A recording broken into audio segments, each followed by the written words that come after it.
आज का ये जो प्रोग्राम हमने रखा था, एनुअल रिपोर्ट पेश की हमने अपने इलाके के सामने कि 2022 में क्या हुआ, 2021 से 22 तक और 22 से 23 तक क्या हुआ, सड़कें कितनी बनी, कितनी बननी है, कितने लिंक रोड्स बने और कितने अभी बनने बाकी हैं, स्कूल्स में कहाँ कहाँ रिनोवेशन का काम हुआ, कहाँ नहीं हुआ, कहाँ पेंडिंग है, कहाँ कराना है, कहाँ जरूरत है और कहाँ पर बाउंड्री वॉल्स बनी, अस्पतालों का क्या हुआ। जैसे हमारा हॉस्पिटल जो इंफ्रास्ट्रक्चर है वो लगभग तैयार है। अब आगे का लाहे अमल क्या है हमारा कि इसके लिए मतलब पोस्ट जो सैंक्शन स्टाफ है उसके लिए लड़ा जाए। उसके बाद क्रिकेट स्टेडियम के लिए हमने बात की, वो भी इंशाल्लाह ताला फौरी तौर पे बनाया जाएगा। और उसके बाद एजुकेशन सेक्टर को हमने ज्यादा बढ़ावा देना है, उसके लिए ट्यूशन सेंटर्स भी खोले गए, कुछ प्राइवेट खोले गए, कुछ डीसी साहब की मदद से खुलवाए गए। इसी तरह तत्तापानी जो है टूरिज्म का एक बहुत बड़ा यहाँ पर एक स्पॉट है, वहाँ पर अगले साल इंशाल्लाह ताला जिस तरह लास्ट ईयर वार्डमन फेस्टिवल के नाम से एक प्रोग्राम रखा था, अगले साल मड़वा फेस्टिवल के नाम से भी वहाँ पर एक अच्छा प्रोग्राम किया जाएगा ताकि टूरिज्म को बूस्ट किया जाएगा इन इलाकों में। 9 ब्रिजेस जो स्टील ब्रिजेस हैं वो अंडर सैंक्शनिंग है, इंशाल्लाह ताला उनको भी सैंक्शन करा के इस इलाके में वो ब्रिजेस बनाए जाएंगे। हाईनन से आगे 9 साल से पिछले 9 साल से वो रोड का काम जो है पेंडिंग है, वहाँ पर उसका काम भी बहुत जल्द शुरू किया जाएगा और 2023 में हमारा टारगेट है कि हम कम से कम हंजल तक गाड़ी लेकर जाए। बिजली का काम अगले साल से स्टार्ट होगा। 33x11 kV लाइन जो सैंक्शन है मड़वा के लिए अंडर RDSS स्कीम के तहत, उसका काम भी बहुत जल्दी कराया जाएगा।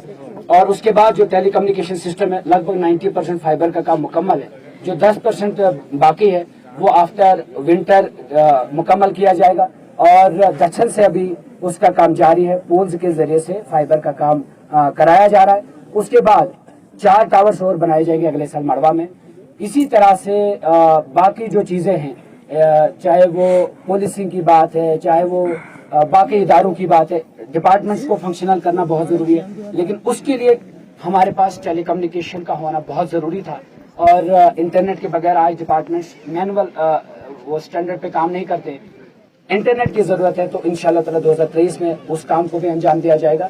तो धीरे धीरे जो है मड़वा एक खूबसूरत ट्रैक की तरफ बढ़ रहा है, डेवलपमेंट की तरफ बढ़ रहा है। यहाँ के स्कूलों का ध्यान रखा जा रहा है, अस्पतालों का ध्यान रखा जा रहा है, यहाँ टेलीकम्युनिकेशन को बहाल किया जा रहा है, सड़कें बनाई जा रही हैं। मैकडम जो है 50% तो हो चुका है, लेकिन 50% अभी बाकी है।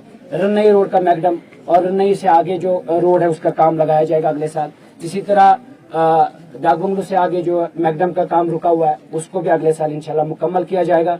तो हाईनन से आगे भी काम जल्दी से कराया जाएगा। ओवरऑल हम मड़वा का ऐसा कोई भी इशू नहीं है जिसको हम देख नहीं रहे हैं इस वक्त, बट वही है कि कुछ चीजों को अंजाम देने में, कुछ कामों को अंजाम देने में वक्त लगता है। अपने लोगों से बस मैं इतना ही कहना चाहता हूँ कि हमें अब आगे का सोचना है।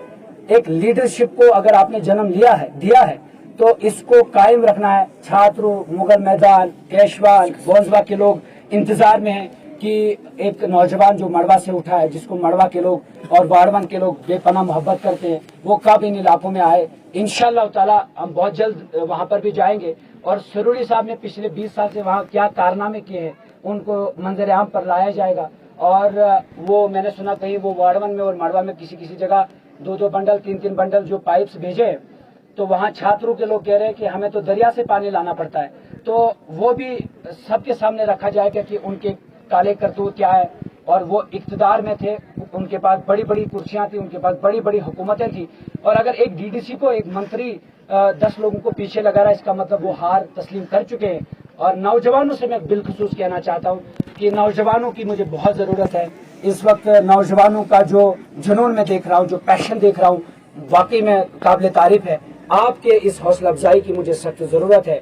छात्रों, मुगल मैदान, बोंसबा, केशवान के नौजवान भी मेरे साथ शाना बशाना खड़े और इस तहरीक को आगे ले जाना इस अज़्म के साथ कि हमने इंसाफ को कायम करना है इस जमीन पे। सिर्फ सियासत नहीं करनी है, सिर्फ अपने ओहदे नहीं बढ़ाने, सिर्फ कुर्सियां नहीं चमकानी है, सिर्फ क्रशर नहीं लगाने, अस्पतालों का और बिजली का ये सारी जो चीजें इनको ठीक करना है, इसलिए सियासत करनी, इसलिए नहीं कि मैंने क्रशर लगाना है। अगर गुलाम मोहम्मद सरूरी साहब की प्रॉपर्टी देखी जाए तो आज वो अरबपति हैं। वो अरबपति इसलिए क्योंकि उन्होंने सियासत पे और उन्होंने लोगों के मसले मसाइल पे कम ध्यान दिया है। अगर उन्होंने ध्यान दिया होता तो वो अरबपति नहीं होते, बल्कि वो आज ایک بہت بڑے طاقتور لیڈر تو ضرور ہوتے لیکن پیسے والے نہیں ہوتے. انہوں نے صرف پیسہ کمایا, اس کی وجہ سے آج یہ سارے جو مسئلے مسائل ہیں پینڈنگ ہے. اسی طرح سجاد صاحب, میں نے ایک بار وہ ویڈیو دیکھی کہ انہوں نے کہا کہ مڑوا وڑوا سے اگر ایک لیڈرشپ ابھر کر آئی ہے ہم ان کا ساتھ دیں گے. شکریہ جناب, اگر آپ دیر سے ہی صحیح آپ چاہتے ہیں کہ ان علاقوں کی ترقی ہو, ہم بھی دیکھیں گے, آنے والا وقت سب بیان کرے گا آپ کتنا سچا تھے اس اپنی باتوں میں اور کتنا جھوٹ بول رہے تھے. لیکن ہم اتنا ضرور کہتے ہیں کہ ہم علاقے مڑوا سے اٹھے اس عزم کے ساتھ, اس جدوجہد کے ساتھ کہ ہم نے انصاف کو قائم کرنا ہے, سیاست کو ٹھیک کرنا ہے. ہسپتال کے نام پر, سڑک کے نام پر, بجلی کے نام پر, سکولوں کے نام پر سیاست کرنی ہے, نہ کہ ہندو اور مسلمان کے نام پر. اور جو بھی جس بھی طبقے کے لوگ ہمارے یہاں رہتے ہیں, چاہے گجر برادری کے لوگ چھاتروں مغل میدان کے علاقوں میں رہتے ہیں, ان کو بھی میں کہنا چاہتا ہوں کہ سروڑی صاحب نے سوائے دکھ اور درد آپ کو کچھ نہیں دیا. میں بونڈا گیا ایک بار, 600 ووٹر ہیں وہاں پر, بجلی ابھی تک ان کو نہیں ملی ہے, کوئی روزگار نہیں پایا ہے, کوئی ملازم نہیں ہے اس پنچایت میں, کوئی بھی گریجویٹ لڑکا نہیں ہے وہاں پر. یہ دیا ہے سروڑی صاحب نے ان کو. تو انشاءاللہ تعالی یہ جو یہاں پر جھوٹ پھیلایا جائے گا کہ وہ ہے, ان کا قد ہمیں نہیں دیکھنا ہے, سیاسی قد جو ہے ان کا وہ دیکھنا ہے, کیا انہوں نے وہاں پر کیا ہے, سب کو منظر عام پر لایا جائے گا. سکول وہاں کے ویران, سڑکیں وہاں کی ویران, اس پر بھی ہم پورا خلاصہ کریں گے. لیکن جس علاقے سے مجھے مینڈیٹ ہے اس علاقے کے ایک ایک کام کو دیکھا جا رہا ہے, اس علاقے کے ہر مسئلے کے اوپر نظر ہے. انشاءاللہ تعالی جو وقت مجھے ملا ہے, جو مینڈیٹ مجھے ملا ہے, اس مینڈیٹ سے کہیں زیادہ میں کوشش کرتا ہوں اس علاقے کے لیے کہ کسی بھی طرح ہم بڑے مسئلوں سے باہر نکل کر آئیں, تاکہ ہم جو چھوٹی زندگی ہماری ہے اس کو آسان کر سکیں. لیکن تب تک جب تک سڑک, بجلی اور ٹیلی فون سسٹم یہاں بحال نہیں ہوتا تب تک کچھ پریشانیاں رہیں گی. اس لیے میں لوگوں سے کہتا ہوں کہ آپ ہمت رکھیں, حوصلہ رکھیں, آپ بھاگے نہ, آپ لوگوں کے جھانسے میں نہ آئے, یہاں کے دشمنوں کے جھانسے میں نہ آئے, یہاں کے غداروں کے جھانسے میں نہ آئے. وہ جھوٹ بول کر آپ کو میرے خلاف بھڑکانا چاہتے ہیں. ان کا مقصد یہی ہے کہ کسی بھی طرح ظفر اللہ کمزور ہو تاکہ وہ پھر سے قابض ہو جائیں اس کرسی پر, اور وہ جو پچھلے 70 سال سے کرتے آئے ہیں